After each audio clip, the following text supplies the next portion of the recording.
Assalamualaikum warahmatullahi wabarakatuh. Jadi catatan perjalanan yang lain, misalnya dalam bentuk apa yang disebut oleh seorang pendeta ya, yang bersuku Sunda, yang bernama Bujangga Manik. Jadi Bujangga Manik ini melakukan perjalanan dari Sunda, daerah Sunda, kemudian melalui Jawa, ya, jadi menyusuri sungai Serayu yang disebut sebagai sungai Cisarayu, kemudian ke arah selatan menyusuri pantai selatan Jawa Tengah, dan kemudian juga sampai ke Jawa Timur, bahkan sampai ke Pulau Bali. Jadi kisah Bujangga Manik ini merupakan kisah perjalanan yang menarik ya, karena Bujangga Manik selalu menceritakan mengenai topografi ya. Jadi topografi tempat-tempat yang dilalui. Jadi nama-nama toponim-toponim yang dilalui dicatat gitu ya. Nah, sehingga kemudian orang bisa membandingkan toponim-toponim pada masa abad ke-15 kemudian dengan abad yang sekarang ya.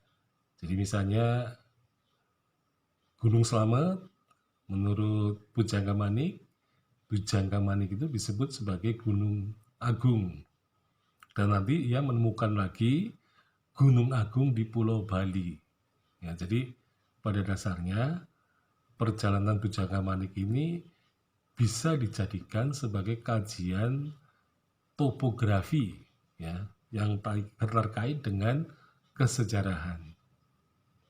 Nah, ini memang termasuk hal yang sangat menarik ya bagi para pengkaji ya, terutama kisah-kisah perjalanan. Jadi Bujangga Manik itu kemudian dari Pulau Bali menyeberang lagi ke Jawa dan kemudian nanti akan sampai kembali ke tanah Pasundan. Jadi ini merupakan perjalanan ya katanya pergi kemudian pulang kembali. Nah, ini merupakan satu kisah yang menarik karena sepanjang perjalanan itu disebut ya nama-nama atau toponim-toponim yang ada di dalam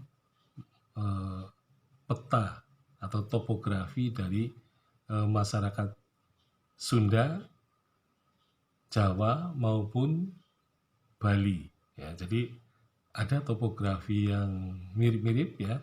Jadi ada Gunung Gede di Jawa Barat, kemudian ada Gunung Agung di Jawa Tengah, ya di daerah Banyumas, kemudian ada Gunung Agung lagi di Pulau Bali gitu ya. Jadi mengapa di tiga tempat itu ada nama gunung yang sama sebenarnya artinya. Nah, ini adalah suatu hal yang menarik karena dari catatan itu kita bisa melihat perkembangan dan perubahan toponim-toponim yang memang disebutkan dalam kisah-kisah perjalanan. Jadi misalnya Sungai Serayu disebut dengan Cisarayu. Jadi seolah-olah itu merupakan sungai yang ada di daerah Sunda gitu ya, Cisarayu.